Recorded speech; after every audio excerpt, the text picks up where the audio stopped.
Assalamualaikum warahmatullahi wabarakatuh. Perkenalkan, nama saya Lingga Ati Saputra. Saya mengajar pada Prodi Teknik Mesin Universitas Perwira Purbalingga. Di sini saya akan menyampaikan beberapa materi terkait dengan persyaratan PDD UKTP dalam persyaratan cerdas tahun ini. Di sini saya mengajar tentang teknologi pengenasan pada semester 5. Ya, tentu saja mata kuliah ini disesuaikan dengan CPL Prodi dan diturunkan menjadi CPMK. Nah, materi atau pokok bahasan dari perguruan ini salah satunya adalah teori dasar pengelasan, perilaku hasil pengelasan, potensi kegagalan, konstruksi dan parameter pengelasan, prosedur dan proses pengelasan, dan sambungan las khusus. Di sini las gesek. Nah, dalam mata kuliah ini memiliki mata kuliah syarat, yaitu material teknik dan pemilihan bahan dan proses. Nah, untuk perkuliahan ini dibagi menjadi 16 kali tatap muka dengan UTS dan UAS banyak 1 kali seperti itu. Nah, untuk proses pembelajarannya dapat dilihat pada video berikut ini. Assalamualaikum warahmatullahi wabarakatuh. Oke, terima kasih atas kehadirannya. Kita mulai lagi ya berjumpa dengan saya dalam perkuliahan ini. Tetap tentang pengelasan ya, yang kemarin ya kita kayak kemarin ya banyak diskusi seperti itu ya. Nah, kita masuk pada pertemuan ke-15 ya, atau bisa dikatakan pertemuan terakhir. Nah, di sini nanti kita akan banyak membahas tentang kasus dalam pengelasan. Nah, sebelum masuk ke bab atau pertemuan ke-15, kira-kira masih ada nggak yang ingat pertemuan kemarin itu bahas tentang apa? Silakan, ada yang masih ingat? Oh ya.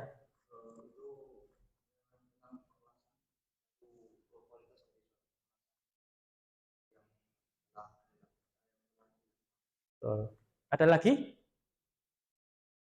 Selain itu? Nah, seperti itu. Nah, oke, kalau betul, berarti kemarin kita bahas tentang kualitas pengelasan ya, yang banyak sekali menyinggung tentang gimana sih pengelasan itu baiknya, buruknya seperti apa, dan antisipasinya seperti itu untuk mendapatkan kualitas pengelasan yang baik. Nah, sekarang kita masuk ke pertemuan kelima, yaitu tentang studi kasus pengelasan ya, terutama tentang pengelasan FSSW atau basicnya adalah pengelasan gesek. Apa ada pengelasan gesek seperti itu? Ya ada gitu kan. Nah, kemarin di pertemuan yang terdahulu kita sudah merincikan ya klasifikasi pengelasan itu seperti apa saja. Nah, coba kita lihat dulu. Di sini kemarin kita bahas dulu ya. Nah, pengelasan FSSW itu tergolong, ini coba lihat ya di pointer ini, termasuk dalam pengelasan friction welding atau pengelasan berbasis dengan gesekan. Nah, kemarin kita pertemuan yang terdahulu sudah membahas tentang klasifikasi pengelasan macam-macamnya. Nah, kita akan coba spesifikan ke ranah pengelasan berbasis gesekan atau friction welding. Nah, seperti itu. Nah, posisinya di sini. Dia tergolong dalam pressure welding atau pengelasan menggunakan tekanan seperti itu. Nah, secara prinsipal, pengelasan friction itu atau pengelasan gesek itu ya adanya dia bisa menyambung material tapi dengan konsep seperti gesekan. Apakah bisa? Bisa. Makanya nanti akan ada studi-studi yang membahas tentang pengelasan ini, khususnya untuk pengembangan dari teknologi ini. Seperti itu. Kita coba gimana? Oh, bagus. Oke. Oke, sebelum saya jelaskan udah ada yang tanya ya, itu berarti kemauannya tinggi ya. Gak apa-apa, saya jelaskan. Tapi pertama kita lihat dulu dari namanya ya. Di sini ada victim steel welding dan di sini victim steel spot welding. Nah, itu sebenarnya perbedaannya itu kalau di FSW itu dia hanya bergesekan, ini ada spotnya, berarti hanya satu titik pengelasan. Nah, coba lihat ini materialnya ini, dia adalah material yang bisa dilas menggunakan friction welding, tapi lebih spesifiknya adalah dia dapat disambung dengan sejajar seperti ini. Tapi kalau FSSB dia kayak tumpang tindih ini seperti ini. Nah, nanti saya akan tunjukkan hasil dari pengelasan FSSB seperti itu. Nah, pertama-tama itu apa sih? Nah, jadi pengelasan friction steel welding ini atau FSSB merupakan sebuah metode pengelasan yang ditemukan dan dikembangkan oleh TWI, The Welding Institute dari Cambridge United Kingdom, dan mendapatkan hak paten pertama pada Desember 91 di UK. Jadi memang sejak dulu sebenarnya sudah ada. Pengembangannya sangat baik untuk saat ini, terutama untuk bidang-bidang manufaktur, otomotif dan sebagainya. Nah, seperti itu. Nah, di sini dijelaskan sebenarnya banyak lagi, ada yang pengelasan yang model poros gini, tapi kita spesifiknya ke yang model kayak plat aja seperti itu. Nanti kita akan bahas gitu. Ini. Nah, perbedaannya seperti itu. Tapi sama-sama ini basicnya adalah pengelasan gesek. Nah, tentu saja pengelasan FSSB ini kita spesifikkan menjadi FSSB ya, yang ada spotnya ya. Itu ada kelebihan dan keuntungan. Setiap metode pengelasan atau sambungan itu pasti ada kelebihan dan kekurangan. Nah, kelebihan itu menjadi ciri khas, kekurangan itu hal yang perlu kita kaji untuk kita sempurnakan. Nah, kita menggunakan riset-riset. Oke, ada yang tahu? Tentang ini secara umum? Kalau belum, saya jelasin dulu. Jadi, kelebihan dan kekurangan. Nah, setiap pengelasan tadi ya, pasti ada kelebihan dan kekurangan. Nah, kelebihan dari FSSB itu apa? Yang satu adalah tidak menggunakan busur listrik untuk menyambung potongan logam. Beda sama kelas-kelas yang menggunakan prinsip fusion welding, pasti menggunakan busur listrik. Elektroda seperti itulah gampangannya. Kalau orang umum itu mengatakan elektroda seperti itu ya. Ya. Yang kedua adalah tidak menghasilkan asap atau radiasi berbahaya. Nah, ini karena basicnya adalah bukan fusion welding yang menggunakan mekanisme dari gesekan, otomatis tidak menghasilkan asap atau radiasi yang berbahaya, yang berlebihan seperti itu. Tidak memerlukan personel kualitas tinggi. Nah, jadi ya ini fix atau banyak dipengaruhi oleh settingan dari alat itu sendiri. Nah, kalau bisa kamu las menggunakan tas fusion, itu kan getar-getar gitu ya. Kalau dilihat itu mungkin lasnya beda. Tapi pun sekarang itu sudah diperbaiki dengan penggunaan robotik ya. Sekarang serba canggih ya. Jadi berusaha meminimalisir ya ketidaksempurnaan dari pengelasan. Terus yang selanjutnya adalah tidak meninggalkan tegangan sisa pada permukaan. Nah, karena basicnya bukan fusion welding ya, jadi dia tetap panasnya itu bisa dikontrol di situ aja gitu. Nah, terus kelemahannya menghasilkan cacat keyhole. Nah, peralatan lebih spesifik dalam manufaktur. Nah, dalam konteks ini adalah alatnya. Kalau di bidang manufaktur, oke lah, alatnya mungkin ada ya. Tapi kalau untuk yang masyarakat awam mungkin ada kesusahan itu. Karena basicnya adalah fiction yang memang perlu alat khusus seperti itu. Nanti saya tunjukkan alatnya seperti apa. Terus ketebalan terbatas. Nah, beda sama pengelasan model fusion, pengelasan friction ini, dia kalau terlalu tebal nggak mau.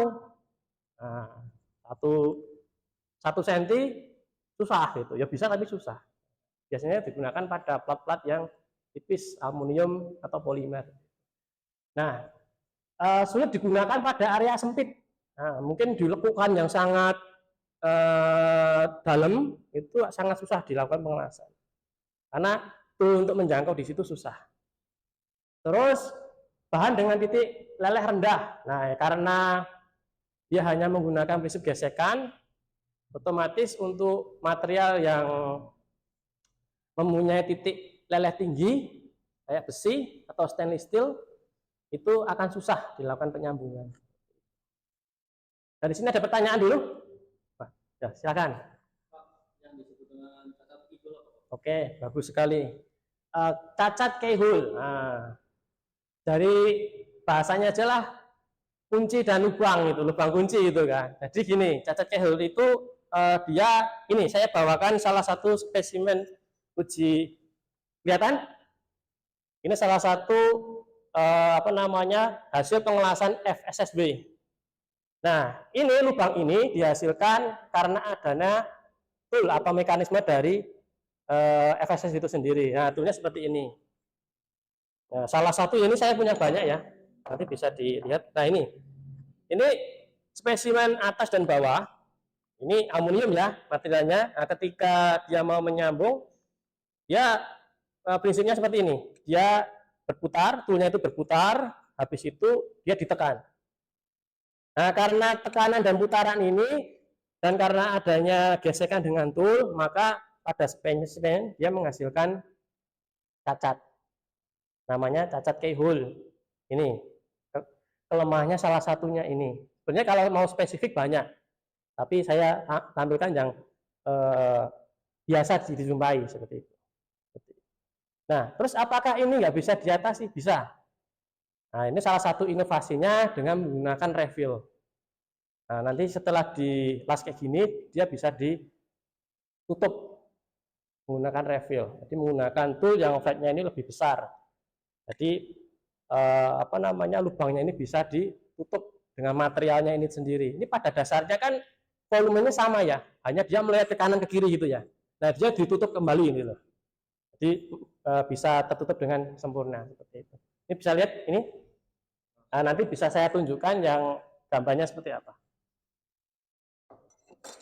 Oke, kita lanjut. Itu ya, cacat keyhole ya. Sebenarnya masih banget ya. Misal kayak adanya hook defect, terus adanya apa namanya? Sebenarnya ada porositas tapi kecil sekali. Nah, ini aplikasi dari tadi kayak awam gitu ya. Tapi di sini coba lihat, ini sebenarnya sudah dilakukan pada industri ya. Ini salah satu contohnya adalah mobil miliknya Mazda RX 8 Sport Car. Nah, ini digunakan pada pintu ya. Nah, itu modelnya kayak gini. Ini adalah salah satu alatnya. Nah, ini kayak robot-robotnya ini. Prinsipnya sama, cuma dia mungkin apa namanya dalam proses manufakturnya dia lebih bagus. Variasinya, variabelnya lebih konsisten karena dilakukan oleh robot. Ini salah satunya kayak gini. Ini hasilnya. Jadi di pintu kaca ya ini ya. Nah, kalau di mobil-mobil yang pada umumnya kan dia menggunakan tik ya atau SW juga ada ya. Nah, ini dia menginovasikan dengan menggunakan FSSB seperti itu. Nah, ini adalah salah satu manufakturnya. Ini apa? Mobilnya. Mobil yang dia rakit menggunakan metode FSSB. Itu. Jadi ada ya seperti itu ya. Mungkin kalau alam tahunya ya pas busur listrik atau acetylene gitu kan. Tapi ada. Nah, parameter pengelasan. Nah, kita mungkin akan lebih masuk ke ranah yang lebih dalam. Nah, jadi suatu pengelasan itu pasti menghasilkan kualitas. Kualitas dari pengelasan ya. Nah, di sini kalau kalian udah paham lah, sering praktek ya. Salah satunya mungkin praktek pengujian bahan-bahan gitu kan pasti ada parameternya. Nah, di dalam SSB itu parameter sangat menunjukkan sekali ya apa namanya kualitasnya. Nah, di sini salah satunya saya sebutkan adalah desain tool. Nah, tool ini yang ini.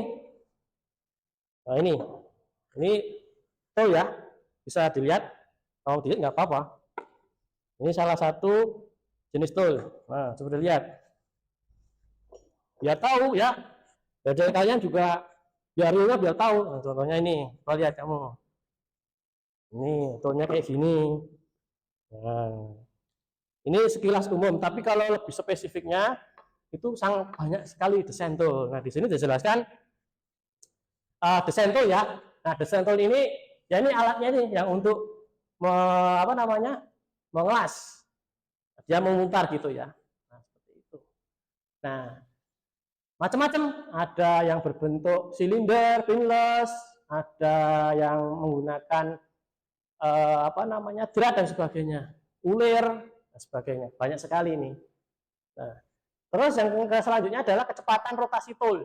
Nah, coba lihat, ini adalah salah satu pengelasan FSSB, di mana kecepatan rotasi ini sangat mempengaruhi ya. Nah, jadi putarnya itu kan bisa diatur kecepatan berapa RPM. Itu bisa juga mempengaruhi dari hasil pengelasan seperti itu. Ya, variasi yang bisa kita cari seperti itu. Jadi alatnya putar gitu ya. Ada pertanyaan lagi, coba. Yang semangat gitu. Gimana? Apa? Oh, itu kalau bisa sebut kita jignya ya, kayak semacam alat untuk dudukannya, penyangganya. Saya ada di bawah, karena besar, saya susah bawa ke atas. Ini kan lantai 3, jadi agak sedikit berat. Nanti kalau misal ada yang mau, saya bisa tunjukkan di bawah atau bisa saya foto ya. Di bawah ada, alatnya ada. Seperti itu. Lanjut adalah kedalaman tool. Nah, jadi nudgesnya itu, toolnya itu kan selain dia menempel pada spesimen, dia juga dipaksa untuk turun ya, diputar dulu, baru keturun. Nah, turunnya ini juga mempengaruhi tingkat hasil pengelasan. Jadi berapa mili itu sangat mempengaruhi. Nah, itu kalau mau mengkaji tentang ini juga ada. Langsdepth-nya bisa dijadikan variabel lagi dalam penelitian. Terus waktu tunggu.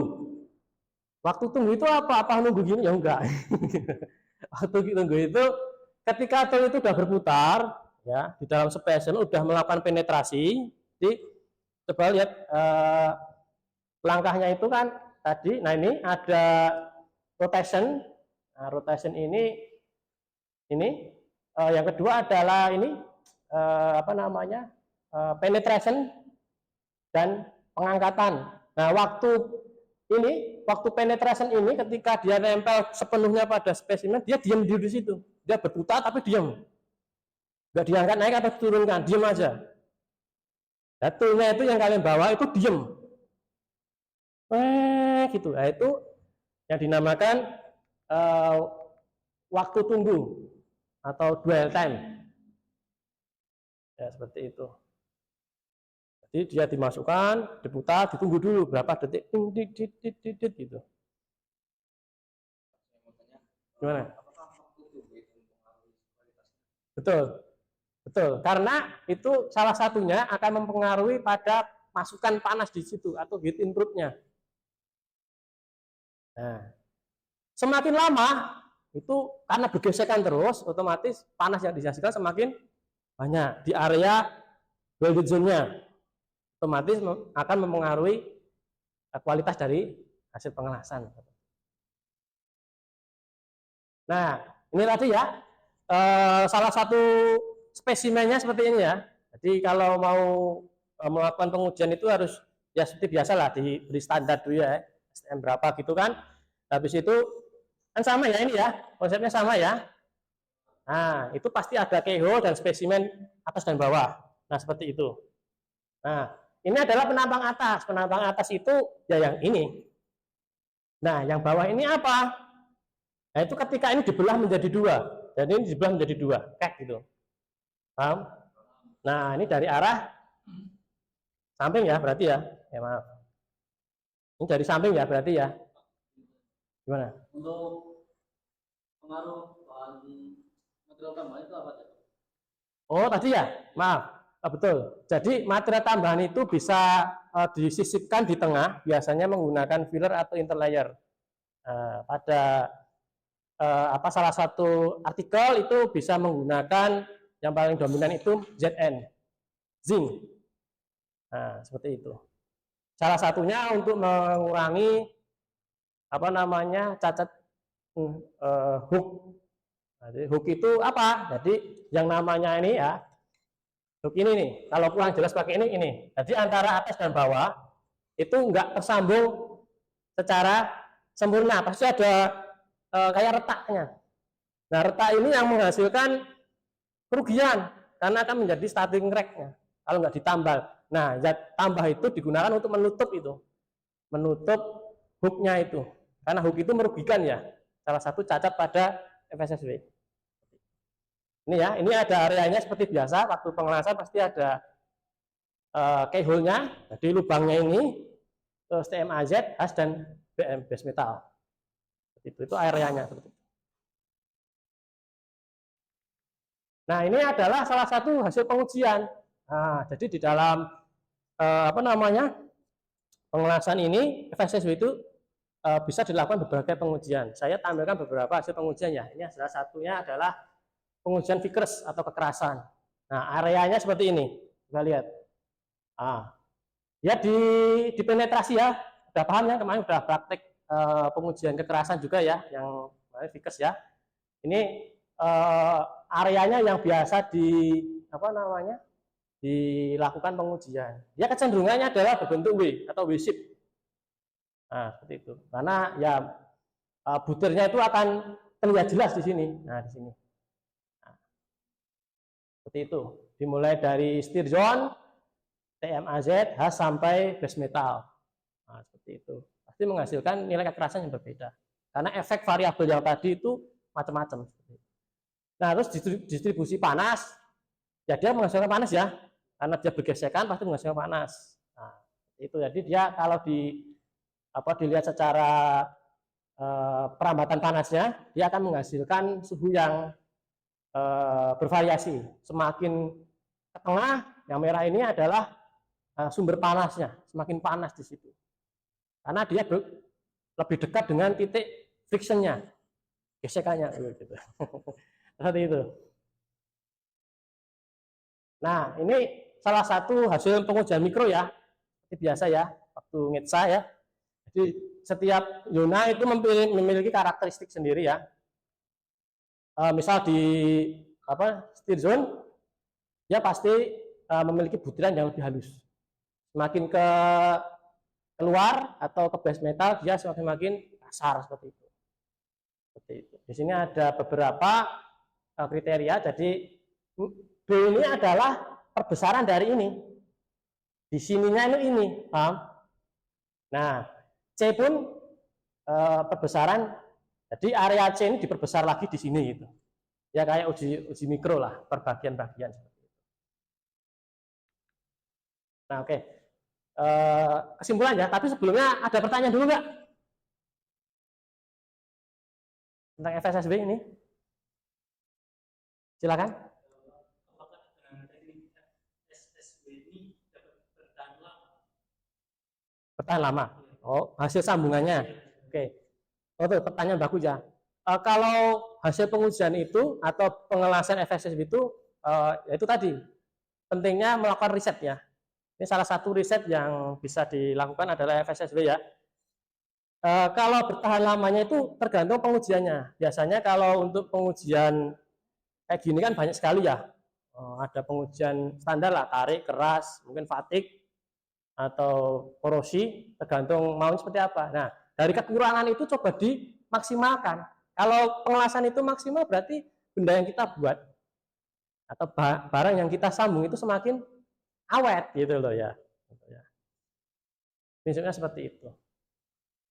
Nah, oke, kesimpulan ya. Dari materi ini bisa disimpulkan bahwa adanya beberapa hal. Yang pertama, FSS itu merupakan inovasi dari FSSW yang tadi ya. Terus FSS bersifat solid state.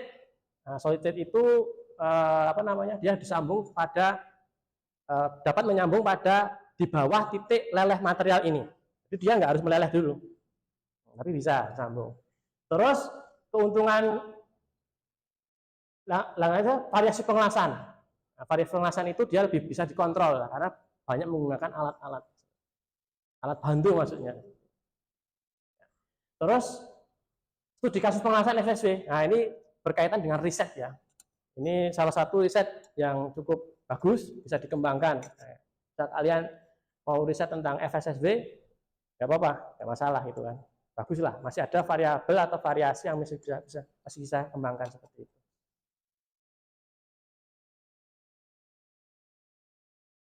Nah, ini referensinya ya.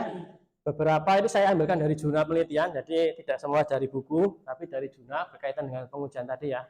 Sebenarnya banyak sekali variasinya atau hal yang bisa digali tapi itu. Oke, terima kasih atas perkuliahannya. Itu tadi cukup cukup apa namanya? Cukup berkesan ya. Jadi ini sekilas studi kasus tentang FSSB ya. Jadi kalau ada pertanyaan yang lain atau hal-hal yang perlu ditanyakan, saya selalu membuka diri. Insya Allah 24 jam. Tapi ya jangan malam-malam waktunya tidur. Tapi paginya selalu saya bahas dan kita diskusi banyak bareng. Saya lebih suka diskusi ya. Lebih suka diskusi, mohon maaf ini. Seperti itu. Seperti biasalah. Bisa diskusi di perpustakaan atau ke rumah sakit juga nggak apa-apa. Gitu. Oke, kalau sudah nggak ada pertanyaan, bisa saya akhiri ya. Saya cukupkan sampai sekian. Assalamualaikum warahmatullahi wabarakatuh.